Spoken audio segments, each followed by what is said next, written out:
In this video, I'm going to break down 13 options trading lies that you've been told and that you probably believe that is the reason why you're not consistently profitable. These are 13 things that I've looked at and I thought about that over the last 8 years I realized has kept me stuck and has kept most of my students stuck as well. So let's dive in, which is number one is that 90% of options trades expire worthless. How many times have you heard this where you say option selling has an edge because most options expire worthless? There's actual data to back this up to say that's not true. 10% of trades are exercised, which means that the person who owns the contract decides to call in the shares, but that doesn't mean that it doesn't expire worthless. It can still expire in the money and you can be on the hook. It doesn't mean that contract gets exercised. So if you're a believer that by selling options, you naturally have a 90% win rate, no matter what option you're selling or how you're doing it, that's a flat out lie. So option selling in and of itself does not have any advantages because it still has the same win rate. It's still a trade setup. You still need to make sure that you're running the right risk to reward scenario with the right win rate and not just assuming that you've heard this thing that option selling gives you a natural edge, because it doesn't. It's still a strategy that you need to win and perfect in order to make money with. So that is lie number one, is that 90% of options expire worthless. Not true. Number two is that selling theta is an edge. What does this mean? This means that the idea that as time goes on, I make money as an options trader. That's what theta decay is. As time goes on, I make money. Now, time in and of itself is not an edge. It's not an advantage. Anything can happen throughout time, making your trade a winner or a loser. It doesn't mean just as time passes, I make money. There are so many more factors into it that play into it that lead to a profit or a loss for your options trading, such as trend, such as volatility, such as market movement, such as news. There are so many things impacting the trade. So just because you're trading theta or you're selling theta and you're making that money from theta decay doesn't mean that's what gives you a statistical edge or an advantage over any other trader. Time passes, and that's true for everyone, no matter what strategy you use. So if you believe that you have an advantage because you're an option seller and you're selling theta, that's not necessarily true. You still need a proven system. Guys, if you're struggling to be consistent because you don't have a proven system and you're believing some of these lies, then click the link, the first link down below, and I'd love to book a call with you to show you how to implement the correct system at the right time to increase your consistency as an options trader. So that is number two. Next is to sell puts on stocks that you want to own so that you can get them at a discount and collect premium at the same time. This is something that I hear a lot, and they use the example of how Warren Buffett sold puts on Coca-Cola, made $1 million or so, and then was able to buy the stock at a discount, selling puts to collect premium and then being able to enter the stock at a discount. That is not really true. Yes, that story is true, but Warren Buffett wasn't doing it for that reason. Here's how this works, okay? If the market is trading here and you sell a put here, so you're collecting premium by selling this put, and if the market drops down to here, then you're able to enter the stock at a better level, okay? Better in quotes. Because sure, it's better than where it was here, but by the time you enter it, the market's probably crashing, so you're entering it around here, and you got in the shares here, but it's still trading here. So you're still at a huge loss on the shares. So you're not actually getting it at a discount of where it's currently trading. You're getting it at a discount of where it was when you sold the option. And this premium is not enough to offset typically the cost that comes from crashing markets. So what you're doing here is you're entering premium and you're getting in at a worse point and getting in at a loss without enough premium to offset the loss. And this is the problem that I see with a lot of people, which is why I think if you want to enter a stock, you just enter a stock. If you want to sell puts, put a structure and system around it where you have a take profit, a stop loss rules, and management rules to keep it actually a consistently profitable trade and not something that you just hope and guess and maybe I'll roll it, maybe I'll do the wheel, maybe something like that, because that doesn't work. All right, that is number three. Number four is you make money when you buy options as long as the stock is at or above your level, depending on how you're doing it.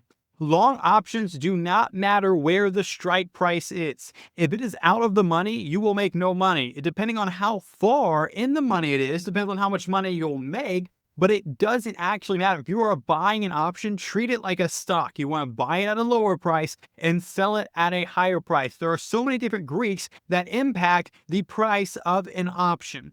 And so if you want to have consistency, if you want to make money from a long option, assume that it is a stock and make money on the direction of the trade.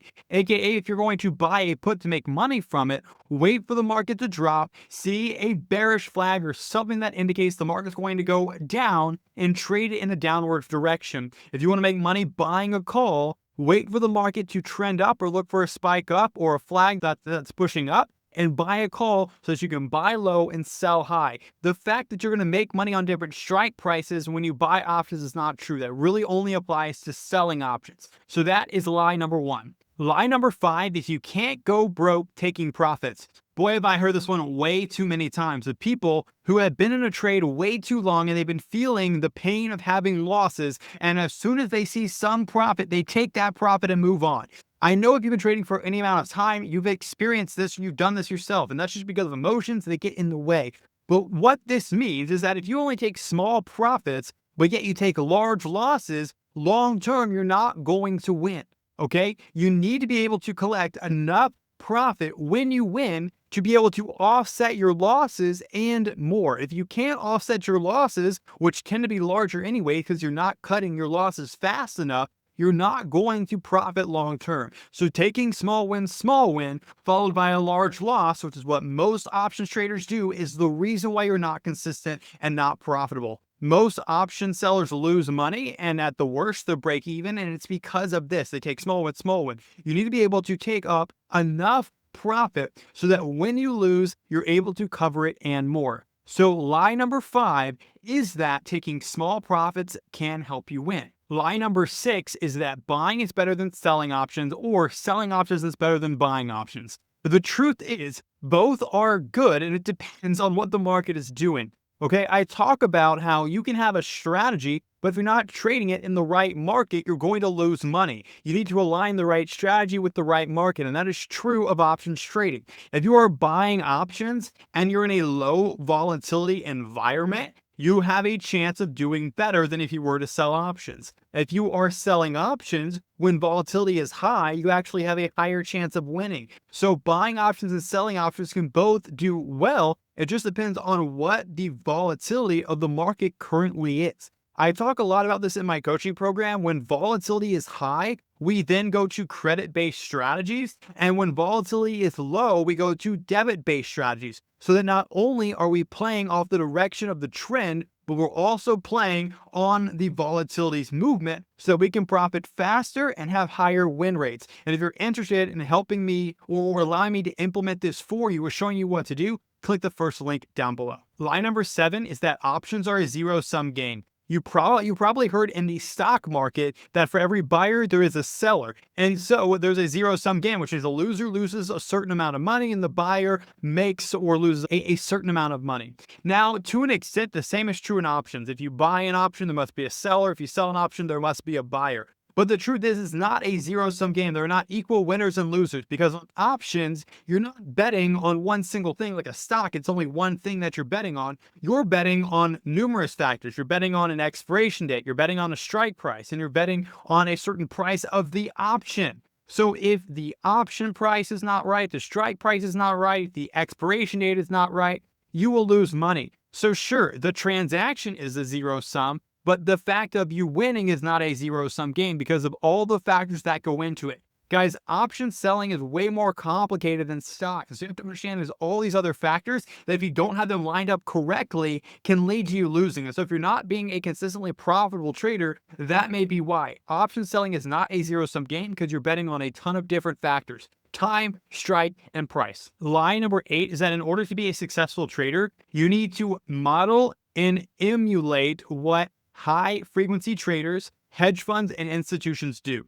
This is true to an extent. Number one, what they have that you don't is that they have a trading plan.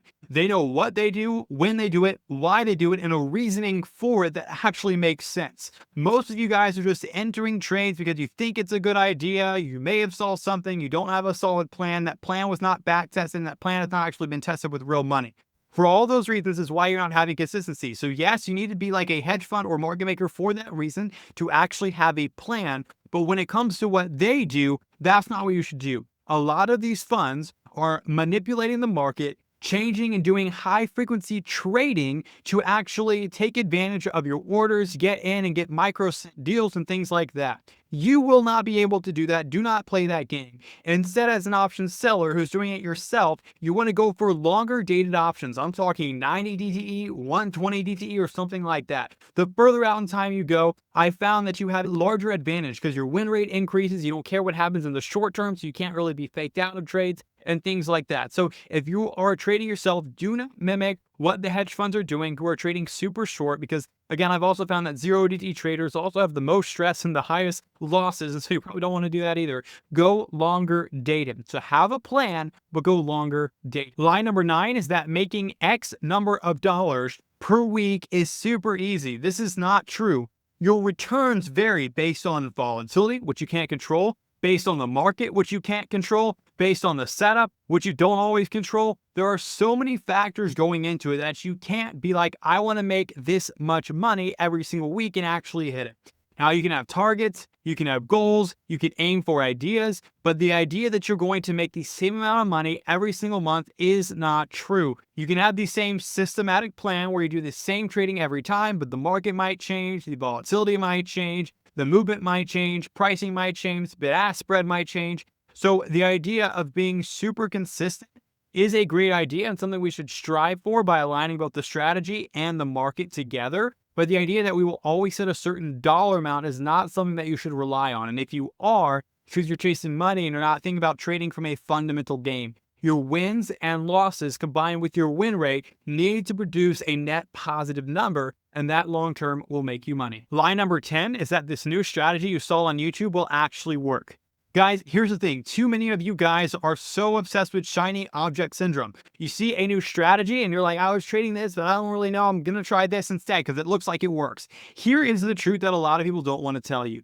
Every strategy works. Given there's some rules to it, it's consistent, and it has a good risk to reward, is going to work, which most option selling strategies are designed to do by default, okay? The problem is, number one, your emotions get in the way, so you don't actually follow the strategy exactly as you should every time. So there is no consistency because your consistent use of the strategy is different.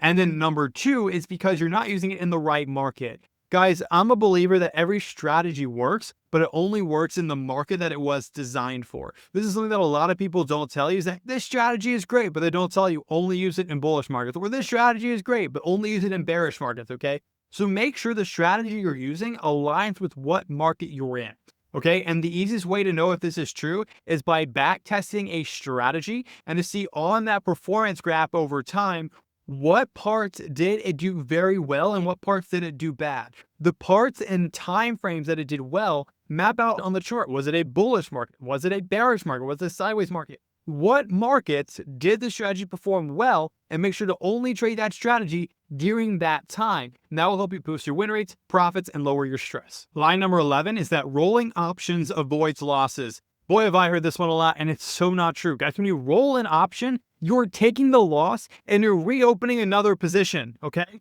that you could absolutely lose on. You're not turning it into a winning trade. You're not rolling the losses and moving them away. What you're doing is you're taking a loss and you're closing another trade that has enough profit to offset it and more, but that just means that there's more money to lose on this trade. You're essentially doubling down on a trade, and there's no reason to do that. Guys, if a car is in the middle and it's crashing and it's set on fire, you're not going to double down and be like, oh, if we put more people in the car and go faster, it's going to be better. No, you're going to kill more people. Okay, so that's a crazy analogy and probably should have thought of it better. But basically, when you double down, you're double hurting your portfolio. The only reason I might consider rolling an option, which across the board I don't, is if the trend is still the same. Okay, if I know the trend's still continuing. Most of the time, though, if you're doing anything less than a 20 delta on the options you're selling, so you're selling a 20 delta, 15 delta, 10 delta, 5 delta, something like that, and you break that level, then it's because the trend has changed. And so you don't want to roll the option because you're just going to keep losing, and now you're going to lose more on more money. But instead, what you want to do is take the loss and move on.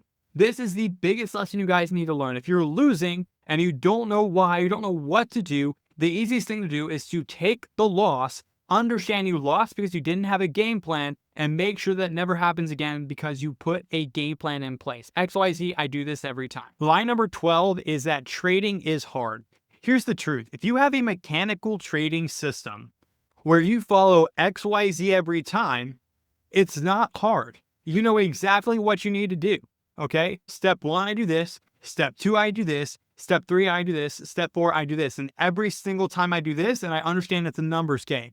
If you have no emotions, that makes it super simple. That's where emotions come in and make it hard. Maybe I lost a trade, so then I stop believing in the strategy. So then I start changing it, start tweaking it, start doing something different, which gives me poorer and poorer results, and it doesn't work out. Or maybe I win, maybe I slightly do something different because I think I'm great and I win, and that trains me to think, cool, I can I can change the strategy however I want and I'm still going to win. It teaches you to deviate from the strategy. The truth is, if you're following a simple mechanical strategy, you do the same thing every time. It's not hard, it's just a numbers game. But you let emotions get in the way, losses happen, you doubt yourself, you doubt the strategy, and then trading gets hard because you're no longer putting consistent input into the system. Guys, you have to think about this like a numbers person. That's really what options are. They are a numbers game, okay? If you put in let's say you put in 3 inputs and you get this certain output, okay? You get that every single time. Awesome. What happens when you put in 4 inputs? You get a different output. If what happens when you put in 5 inputs, you get a different output, okay? The thing is, you guys are putting in different inputs every time expecting the same result. That's not how this happens. You need to put in the same input every single time and then track the numbers game, okay? So that's all option selling is. And line number 13 is that you can be successful without help. Sure, you might be able to have some success, and sure, some people have been able to teach themselves, but they are outliers. I myself have even learned from others, and I paid for coaches, I paid for mentors to learn what I do now, and so that is how I did it. Now, I also learned a lot myself, but I did learn a lot from others. And so if you want to speed up the rate at which you learn, you want to speed up and stop going through the same old muck of the beginner trading mistakes that you keep making over and over, you need a mentor, you need someone better. Now, the thing is, if you enjoyed this video and you like the way I talk, then I would love to be able to help you out. So click the first link down below and I'll tell you about exactly how I can help you out. We'll jump on, we'll look at your trading strategy, and we'll see if you're a good fit to work together. I worked with over 800 people so far or currently, and I'd love to work with you next. So I hope you book a call down below, and I hope that you enjoyed this video.